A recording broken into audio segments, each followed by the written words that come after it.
Hello, my friends. Welcome back to Zone Voice English Podcast. I'm Tom. Today's episode is very important, especially if you have ever felt this frustration. You understand English. You can read books and articles. You can watch YouTube videos and understand most of what you hear. You know a lot of English words, but when it is time to speak, something strange happens. The words seem to disappear. You know what you want to say, but the sentence does not come out quickly enough. You remember the right word a few seconds too late. You understand the grammar, but using it in real conversations feels difficult. If this sounds familiar, you are not alone. Let me tell you about a learner named Adam. Adam had been studying English for years. Every day he watched videos, learned new vocabulary, and practiced grammar exercises. People often told him that his English was good. But Adam did not feel confident. One day, a tourist asked him a simple question. "What do you usually do on weekends?" Adam froze. He knew the answer. He had the vocabulary. He had the grammar. But all he could say was, "I play football." The conversation ended a few seconds later. As Adam walked home, he kept asking himself the same question. Why can I understand English but still struggle to speak it? A few weeks later, he discovered something important. The problem was not knowledge. The problem was training. Speaking is a skill just like driving a car, playing the piano, or learning to dance. Knowing the rules is helpful, but real improvement comes from practice. You must train your brain to think, choose words, organize ideas, and speak at the same time. And that is exactly what today's episode is about. I am going to share 7 powerful speaking strategies that helped Adam become a more confident speaker. These are not boring textbook rules. They are practical techniques that you can use every day to make speaking English feel easier and more natural. So let's start with the first strategy that changed everything for Adam. Strategy number 1, build answer ladders. Let's begin with our first speaking strategy. Imagine someone asks you, "What did you do yesterday?" Most English learners answer like this. "I stayed home." Is it correct? Yes. But is it enough to keep a conversation going? Not really. Think about it. If your friend gives only a 2-word answer, what can you say next? The conversation quickly becomes silent. This is why I want to teach you something called the answer ladder. The idea is simple. Instead of stopping after your first answer, keep climbing one step at a time. Step 1, give the basic answer. I stayed home. Step 2, add a reason. I stayed home because I was tired. Step 3, add a feeling. I stayed home because I was tired and I wanted a quiet evening. Step 4, add a small detail or story. I stayed home because I was tired. I made some tea, watched my favorite series, and went to bed early. Can you hear the difference? The first answer ends the conversation. The second answer starts a conversation. Your grammar is still simple.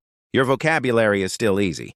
But now you sound more natural, more confident, and much more interesting. You can use this answer ladder with almost any question. Where are you from? What do you do? What do you like doing in your free time? How was your weekend?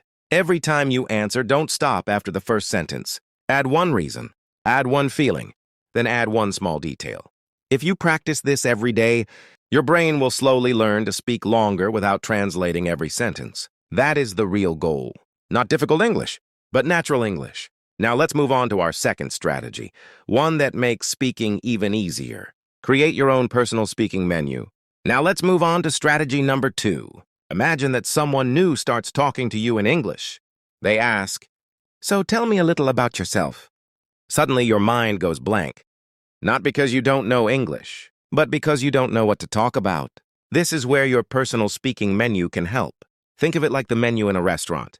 Instead of food, your menu is full of topics about your own life. These are the things you know better than anyone else. Your daily routine, your work or studies, your family, your hobbies, your favorite food, your hometown, your dreams, your memories, your future plans. Choose one topic at a time and prepare 5 simple sentences. For example, let's choose work. You could say, "I work as an English teacher. Most of my work is online. I usually prepare my lessons in the morning. My favorite part is helping students become more confident. The hardest part is finding new ideas every day." Now you have a ready-to-use conversation about your work. Let's try another topic, your daily routine. I usually wake up around 7. I make coffee and check my messages. Then I start working. In the evening, I go for a walk. Before bed, I usually watch a short video or read a book. See how easy that is? You are not memorizing a speech. You are simply collecting useful sentences about your own life. And here's the best part. Most conversations are not about difficult topics like climate change or technology. They are about everyday life. People ask about your job, your family, your weekend, your hobbies. So if you can speak comfortably about your own life, your confidence will grow much faster. Now, let's look at another problem many learners face. Sometimes they answer the question, but they don't know how to keep the conversation going. That is why our third strategy is called conversation bridges. Imagine someone asks, "Do you like music?" You answer, "Yes, I do." And then, silence. The conversation stops. Conversation bridges help you connect one idea to the next. Instead of stopping, you keep talking naturally. For example, "Yes, I do. Actually, what I like most is listening to music while I'm working. It helps me relax and stay focused." Did you notice the difference? One small bridge turned a short answer into a real conversation. Here are a few useful conversation bridges you can use every day. Actually, to be honest, what I like most is, that reminds me of, it depends. One example is, that's why. These small phrases make your English sound smooth, natural, and confident. Let's see how conversation bridges work in real life. Imagine someone asks you, "Do you like music?" Most learners answer, "Yes, I do." That answer is correct. But after that, the conversation often stops. Now listen to this answer. "Yes, I do. Actually, what I like most is listening to piano music. It helps me relax and focus when I'm working." Can you hear the difference? You didn't use difficult grammar. You simply connected one idea to the next. Here's another example. "Do you like cooking?" "Yes, I do.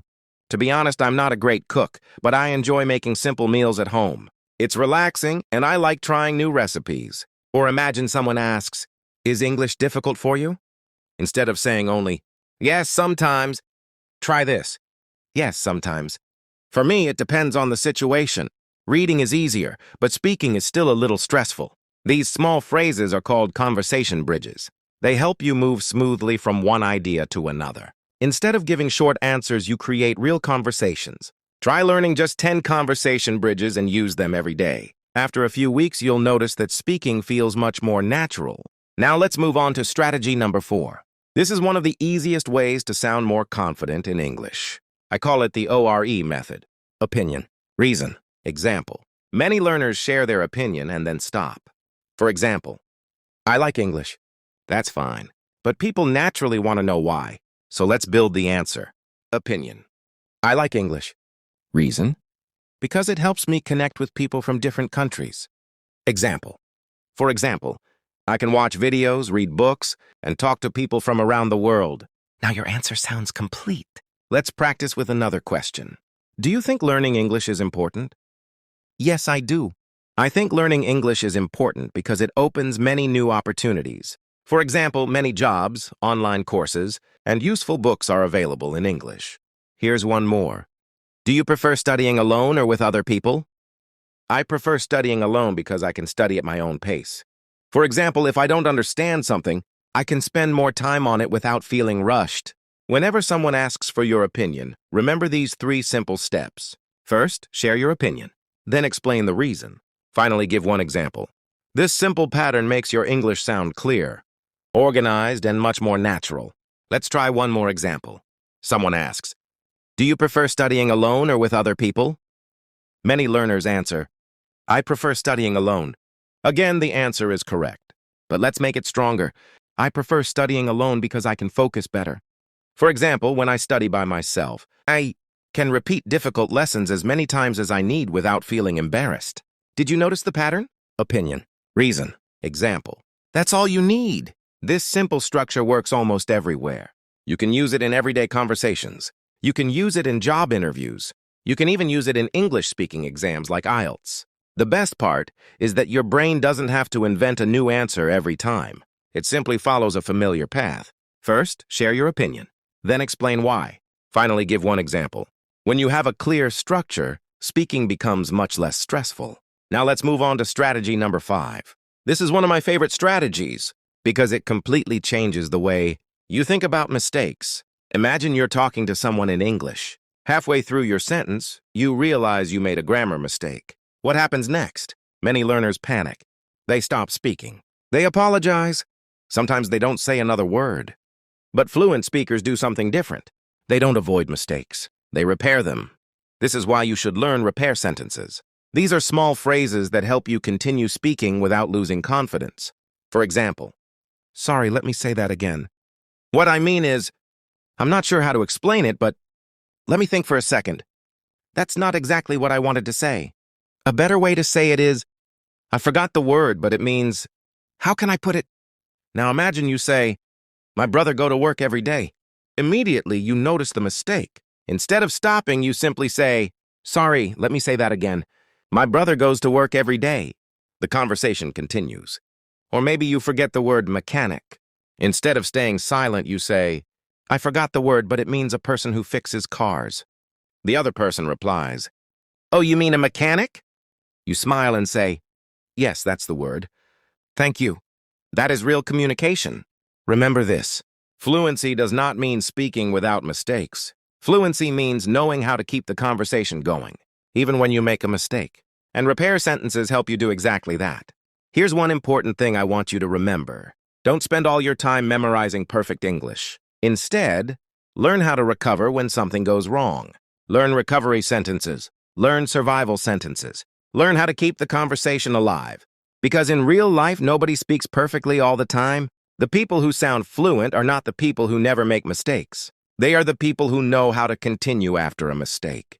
And that simple habit will make you much more confident. Now let's move on to strategy number 6. This is one of the most enjoyable ways to improve your speaking.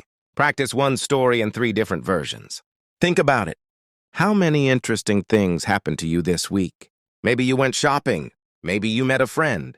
Maybe you watched a movie. Maybe you had a busy day at work. Any of these moments can become excellent speaking practice. Most learners tell a story only once and then move on. But fluent speakers often tell the same story in different ways. That's exactly what you should practice. Start with version 1. Keep it short and simple. Yesterday I went to a cafe. I drank coffee and met my friend. Now tell the same story again. This time add a few more details. Yesterday afternoon I went to a small cafe near my house. I ordered a coffee and waited for my friend. We talked for about an hour. Now tell it one more time. Add feelings, descriptions, and natural expressions. Yesterday afternoon, I went to a cozy little cafe near my house. I was feeling a bit tired, so I ordered a strong coffee and sat by the window. A few minutes later, my friend arrived. We spent almost an hour talking and laughing. It was a simple afternoon, but it really made my day. Did you notice what happened? The story didn't change. You simply made it richer. You added time. You added place. You added feelings. You added small details, and every time you told the story, your English became a little more natural. This is why this method works so well. You are not forcing your brain to invent a new topic every day. Instead, you become better at expressing the same idea in different ways. Try this with your own life. Talk about making dinner, going shopping, watching a movie, meeting a friend, having a difficult day, learning something new, even making a mistake. Remember, your everyday life is full of stories. You don't need an exciting adventure to practice English. Even the simplest moment can become a powerful speaking exercise. Now it's time for our final strategy, and this one is a little different from the others. Most people practice English after a conversation. But what if you practice before the conversation even happened? That's the idea behind strategy number 7. Record future conversations. Imagine that tomorrow you have to speak English. Maybe you'll talk to a colleague. Maybe you'll introduce yourself to someone new. Maybe you'll ask a question in class. Maybe you'll make a phone call. Or maybe you'll join an online meeting. Instead of waiting for that moment and feeling nervous, prepare for it today. Close your eyes for a moment and imagine the conversation. Ask yourself, what questions might they ask me? How do I want to answer? What words will I probably need? How can I start the conversation? How can I end it politely? Now say your answers out loud. Even better, record yourself on your phone. For example, imagine you have a meeting tomorrow. You could practice something like this. Hi, thanks for meeting with me. I wanted to ask about the project. I'm not completely sure about the next step. Could you explain that part again? That makes sense. Thank you. I'll check everything and get back to you tomorrow. Now listen to your recording. Notice where you sound confident. Notice where you hesitate. Then record it one more time. Remember, you are not trying to memorize every word like a robot. You are simply giving your brain a chance to experience the conversation before it happens. Professional athletes imagine the game before they step onto the field. Musicians imagine their performance before they walk onto the stage. Great speakers often rehearse important conversations in advance. You can do exactly the same with English. When the real conversation finally begins, your brain recognizes the situation. It quietly says, "I've practiced this before." And that simple feeling makes you calmer and more confident. So the next time you have an important conversation in English, don't spend the whole day worrying. Spend just 5 minutes preparing. Those 5 minutes can completely change the way you speak. Now, let's quickly bring all 7 strategies together. Remember, becoming a confident English speaker doesn't happen in one day. It happens one conversation at a time, one practice session at a time, and one small improvement every single day. Before we finish, let's quickly review everything we learned today. These 7 strategies are simple, but if you use them every day, they can completely change the way you speak English. First, build answer ladders. Don't stop after one short sentence. Start with a simple answer, then add a reason, a feeling, and a small detail. Second, create your personal speaking menu. Prepare useful sentences about your daily life, your work, your hobbies, your family, and your goals. The more you can talk about your own life, the more confident you will become. Third, use conversation bridges. Learn small phrases like, "Actually, to be honest, what I like most is..." These little expressions help your ideas flow naturally. Fourth, remember the ORE method. Opinion, reason, example. Whenever someone asks what you think, don't stop after your opinion.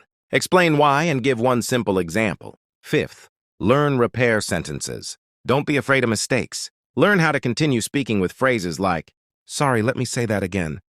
What I mean is, I forgot the word, but..." Real communication is about continuing, not being perfect. Sixth, practice one story in 3 versions. Take one simple experience from your day and tell it 3 different ways. Each version becomes a little richer, a little more detailed, and a little more natural. Finally, record future conversations. Before an important meeting, phone call, or introduction, imagine the conversation and practice it out loud. When the real moment arrives, it won't feel completely new. Now, before we say goodbye, I want you to remember one important message. You do not need perfect English to become a confident English speaker. You simply need better practice. Many learners wait until they feel ready. They think, "I'll start speaking when I'm more confident." But confidence doesn't work that way. Confidence is not the starting point. Confidence is the result. It grows every time you speak, every time you make a mistake and keep going, every time you finish a conversation that felt impossible a few weeks ago. So don't wait for the perfect moment. Start with one sentence today, then another tomorrow. Small steps become big progress. Keep speaking, keep making mistakes, keep learning. And most importantly, keep believing that every conversation is making you stronger. Thank you so much for spending your time with me today. If you enjoyed this lesson, don't forget to practice these strategies during the week. I'll see you in the next episode of English Unleashed. Until then, take care, keep practicing, and keep building your English, one conversation at a time. Bye for now.